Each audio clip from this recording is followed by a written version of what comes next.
Video like जरूर कर लीजिए और ऐसे वीडियो लगातार फ्री में पाने के लिए चैनल को तुरंत सब्सक्राइब कर लीजिए और बेल आइकन को जरूर टैप कर लीजिए ताकि आगे भी सारे वीडियो आपको मिलते रहे। यूट्यूब में फॉलो करते हैं तो प्लीज ये वाला फ्री टेलीग्राम चैनल जरूर ज्वाइन कर लीजिएगा। सारे नोटिफिकेशन सारे अपडेट यहीं पे आते हैं, ध्यान रखिए। Hello everyone, welcome to our by study for civil services. Myself Alka Pandey. तो दोस्तों, हम देख रहे थे इन्वायरमेंट और पिछले क्लास में हमने देखा था इकोसिस्टम के बारे में। तो चलिए अब देखते हैं कंपोनेंट्स ऑफ एन इकोसिस्टम। ठीक है, तो इसमें देखेंगे they are broadly grouped into abiotic and biotic components. ठीक है, एबायोटिक एंड बायोटिक कंपोनेंट्स में इनको डिवाइड किया गया है। आगे देखते हैं जो एबायोटिक कंपोनेंट्स होते हैं वो नॉन लिविंग होते हैं। ठीक है, इनको 3 ग्राउंड्स पे 3 कैटेगरीज में जो है वो डिवाइड किया गया है। पहले आपके फिजिकल फैक्टर। ठीक है, ए बायोटिक हम नॉन लिविंग की बात कर रहे हैं, तो फिजिकल फैक्टर में आपका sunlight, temperature, rainfall, humidity and pressure. ठीक है, they are sustain and limit the growth of organism and ecosystem.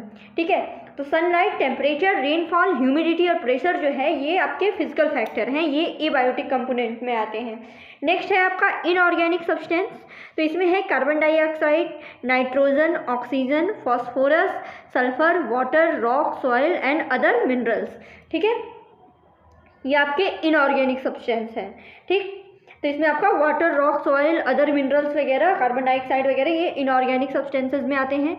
Organic की बात की जाए तो इसमें कार्बोहाइड्रेट, प्रोटीन, लिपिड्स और ये क्या है आपका ह्यूमिड सब्सटेंसेस वगैरह, ये सारे आपके ऑर्गेनिक कंपाउंड्स में आते हैं। तो they are building blocks of living system, therefore make a link between biotic and abiotic components. ठीक है, ये ऑर्गेनिक कंपाउंड्स की बात हो जा रही है। तो जो ऑर्गेनिक कंपाउंड्स हैं वो आपके building blocks of living system में हैं और साथ ही साथ में a link between biotic and abiotic components. तो इसमें आप देख लीजिए इसका एग्जाम्पल भी कि आपका carbohydrate, protein, lipids, humid substance वगैरह ये आपके ऑर्गेनिक कंपाउंड्स हैं। अब इसमें आगे बढ़ते हैं, तो आता है आपका लाइट। ठीक है, लाइट की बात की जाए तो solar radiation provides energy that controls entire system. ठीक है, सारे इंटायर सिस्टम को जो एनर्जी मिलती है वो आपके सोलर रेडिएशन से ही मिलती है। और penetration of light depends on the transparency of water, amount of dissolve और suspended particle in the water. ठीक, and the number of plankton पर भी ये डिपेंड करता है। ठीक है, पेनिट्रेशन ऑफ लाइट। आगे इसमें बात की जाए, no light is available in aphotic zone. ठीक है, ये बिल्कुल याद कर लीजिएगा, इंपॉर्टेंट सब वो हैं स्टेटमेंट्स हैं। आगे देख लेते हैं इनऑर्गेनिक सब्सटेंसेस के बारे में। तो they are water, carbon, nitrogen, phosphorus, calcium और few other elements like sulphur depending on the location of the pond. ठीक, inorganic substance like O2, CO2 are dissolved in the water, and all plants and animals depend on the water for their food and exchange of gases. Gases भी कौन सी आपकी nitrogen, phosphorus, sulphur and other inorganic salts are held in reserve in the bottom of sediment and inside the living organism. Okay, अब आगे आता है आपका organic compound. ठीक है, ऑर्गेनिक कंपाउंड की बात की जाए तो the commonly found organic matter in the pond are amino acid and humic acid that are breakdown products of dead animal and plants. ठीक है, they are partially dissolved in the water and partially suspended in the water. ठीक है, ये हो गए आपके organic compound. इसी के बारे में मैंने बताया था कि ये जो होते हैं ये आपके बायोटिक और अबायोटिक जो कंपोनेंट्स हैं उसके बीच के लिंक होते हैं। ठीक, अब देख लिया हमने नॉन लिविंग, एबायोटिक। अब नंबर आता है बायोटिक का। ठीक है, बायोटिक मतलब लिविंग। तो इसमें देखिए सबसे पहले है, इसको 3 भाग में डिवाइड किया गया है, प्रोड्यूसर, कंज्यूमर एंड डिकम्पोजर। तो प्रोड्यूसर की बात की जाए तो the green plants manufacture food for the entire ecosystem through the process of photosynthesis. ठीक है, ये जो ग्रीन प्लांट्स होते हैं उसको ऑटोट्रॉफ्स कहते हैं, as they observe water and nutrients from the soil, carbon dioxide from the air and capture solar energy for their process. ठीक है, तो ये हो गए ऑटोट्रॉफ्स, ग्रीन प्लांट्स। तो आगे देखा जाता है consumer, they are called heterotrophs and they consume food synthesis by autotrophs. Autotrophs मतलब क्या समझा था मैंने, क्या बताया था आपके ग्रीन प्लांट्स। ठीक है, फिर आगे इसमें है आपके herbivorous, that is cow, deer, rabbit. ठीक है, फीड डायरेक्टली ऑन प्लांट्स। और कॉर्निवोरस क्या होते हैं, are animals which eat other animal, जैसे आपका लायन, कैट, डॉग एक्सेट्रा हो गया। और वहीं ओमनीवोरस की बात की जाए तो they feeding upon both plant and animals. इसमें क्या है, क्या ह्यूमन हो गया, पिग हो गया, स्पैरो हो गया, ठीक है। तो हर्बीवोरस, कार्निवोरस एंड ओमनीवोरस ये कंज्यूमर हैं, ठीक है। और हर्बीवोरस में क्या आपने देखा, जो डायरेक्टली प्लांट पे डिपेंड होते हैं।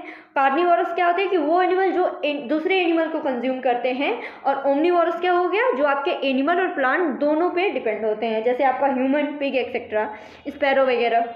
लास्ट में आता है डीकम्पोजर। तो इसको जो है, इसको सेप्रोट्रॉप्स भी कहते हैं। These are mostly bacteria and fungi that feed on dead composed and dead organic matter of plants and animal by secreting enzymes outside their body on the decaying matter, ठीक है। ये हो गया। They are also called detritivorous or detritus feeders, ठीक है, ये याद रखिएगा। तो ये रहा है आपका प्रोड्यूसर एंड ऑटोट्रॉप्स, ठीक है। इसमें देखिए, they synthesize their food for the heterotrophs of the pond, they can be categorized into 2 groups, ठीक है। तो इसमें है आपका floating micro organisms and rooted plants, ठीक है। तो इसमें होता है, ठीक है, they are microscopic organism, sometime they are so evident in the pond so they can make it look like a green in colour, ठीक है। इसका एग्जांपल क्या हो गया आपका, स्पाइरोगाइरा, यूलोथ्रिक्स, ठीक है, ये सब इसके एग्जाम्पल हैं। आगे देखा जाए तो रूटेड प्लांट्स की बात की जाए तो these are arrange in the concentric zones from periphery to the deeper layers, ठीक है। इसमें देखा जाए तो इसके जोन्स देख लेते हैं। तो जोन ऑफ इमर्जेंट वेजिटेशन, तो इसमें आपके होते हैं टाइफा, ठीक है, बुलरुसेस एक्सेट्रा। नेक्स्ट है आपका zone of rooted vegetation with floating leaves, तो इसमें क्या है, निम्फिया हो गया। नेक्स्ट है जोन ऑफ सबमर्जेंट वेजिटेशन, तो all ponds weed like hydrilla, ruppia, musk grass etcetera, ठीक है। ये हो गया आपके रूटेड प्लांट के जोन्स, ठीक है। तो सबसे पहले इसमें क्या देखा था हमने कि इसको 2 पार्ट में इसको डिवाइड किया गया है, और जो प्रोड्यूसर या फिर ऑटोट्रॉप्स होते हैं, एक तो आपका फ्लोटिंग माइक्रो ऑर्गेनिजम्स हो गए, दूसरा आपके हो गए रूटेड प्लांट्स, ठीक। अब आगे बढ़ते हैं।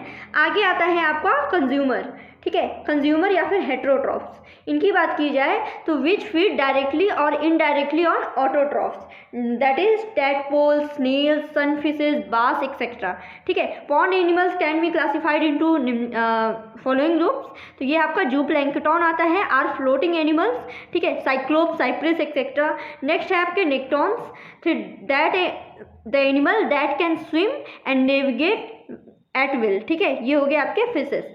नेक्स्ट है आपका benthic animal that are the bottom dwellers, ठीक है, इसमें बीटल, माइट्स, मोलस्क एक्सेट्रा, ठीक। ये आपके कंज्यूमर हो गए यानी हेटेरोट्रॉप्स। तो इसमें क्या थे, ये जो आपके ऑटोट्रॉप्स पे डिपेंड होते हैं, zooplankton, nekton and benthic animals, okay. और लास्ट में है आपका decomposer. So they can distributed throughout the entire the whole pond but in the sediment most abundant, ठीक है। They are bacteria and fungi जिनमें आपका राइजोपस, पेनिसिलियम एक्सेट्रा ये जो हैं ये इसके एग्जाम्पल हैं, और ये कहाँ मिलते हैं आपका, at the bottom of the pond, ठीक है। आगे एक और चीज़ देख लेते हैं, द फंक्शन ऑफ इकोसिस्टम, ठीक है। द फंक्शन ऑफ इकोसिस्टम ये देख लेते हैं। तो इसके कुछ फंक्शन है इकोसिस्टम में, energy flow through food chain. Next है न्यूट्रिएंट साइक्लिंग, बायोकेमिकल जो साइकिल्स होते हैं। नेक्स्ट इकोलॉजिकल सक्सेशन और इकोसिस्टम डेवलपमेंट। और लास्ट में है आपका होम्योस्टैटिस, ठीक है, यानी और फीडबैक कंट्रोल मैकेनिज्म। इसमें ponds, lake, meadows, marshland, grassland, desert and forest are example of natural ecosystem, ठीक, ये देख लीजिएगा। तो दोस्तों आज के लिए बस इतना ही। Thank you so much.